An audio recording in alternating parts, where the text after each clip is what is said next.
عمران خان کے نیوٹرل سے مراد کون ہے؟ اب عمران خان کیا چاہتے ہیں؟ سینئر صحافی اور تجزیہ کار حامد میر نے عمران خان کے نیوٹرل ہونے سے متعلق بیانات کی وضاحت کی اور کہا ہے کہ عمران خان کی نیوٹرل سے مراد پاکستان آرمی ہے۔ حامد میر نے اپنے تجزیے میں کہا کہ پی ٹی آئی حکومت میں نیب عمران خان کے کنٹرول میں تھی۔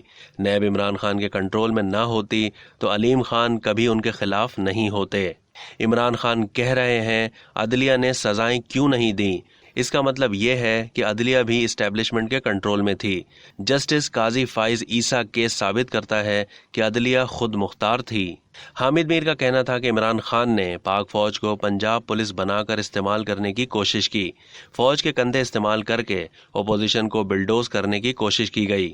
عمران خان اس میں کامیاب نہیں ہوئے تو فوج پر اپنا غصہ نکال رہے ہیں۔ حامد میر نے یہ بھی کہا کہ عمران خان فرا گوگی کی حمایت کرنے کے بجائے اس کے خلاف آزاد انکوائری کی بات کیوں نہیں کرتے۔ عمران خان کی نیوٹرل سے مراد پاکستان آرمی ہے۔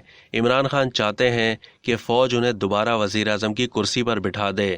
عمران خان کو out of the way support کیا گیا۔ حامد میر کا کہنا تھا کہ عمران خان کو اسٹیبلشمنٹ نے چلنے نہیں دیا، تو بتائیں ان کے کہنے پر آئی ایس آئی کے سربراہ لیفٹیننٹ جنرل عاصم منیر کو کیسے تبدیل کر دیا گیا۔ عمران خان مرد بنے اور ان میڈیا ہاؤسز اور صحافیوں کے نام لیں اور ثبوت دیں جنہوں نے بقول ان کے پیسے کھائے یا غیر ملکی سازش میں شریک ہیں۔ حامد میر نے کہا کہ عمران خان کو شروع میں ہی عثمان بزدار کو ہٹانے کے لیے کہہ دیا گیا تھا۔ عثمان بزدار کو نکالنے کی بات پر عمران خان نے اون چودھری جیسے قریبی لوگوں کو حلقہ احباب سے نکال دیا۔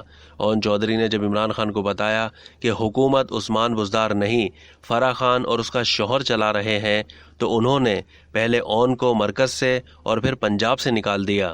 حامد میر کے مطابق عمران خان کی ابھی پارٹی شروع نہیں ہوئی، اسی لیے فرنٹ فٹ پر کھیل رہے ہیں۔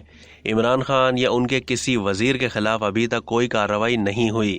عمران خان جس عدلیہ پر الزامات لگا رہے ہیں اسی سے ریلیف بھی لے رہے ہیں۔ حامد میر نے بتایا کہ شہباز شریف اور پارٹی کے اندر سے الیکشن کے لیے شدید دباؤ ہے۔ پیپلز پارٹی کہتی ہے نون لیگ نے وعدہ کیا ہوا ہے کہ حکومت انتخابی اصلاحات اور معیشت بہتر بنانے کے بعد انتخابات کرائے گی۔ الیکشن کا فیصلہ صرف نون لیگ کو نہیں بلکہ پوری مخلوط حکومت کو کرنا ہے۔ اب تک کے لیے اتنا ہی۔ مزید معلومات کے لیے ڈیلی جنگ کے یوٹیوب چینل کو سبسکرائب کرنا نہ بھولیے اور فیس بک کے پیج کو بھی لائک کرنا نہ بھولیے۔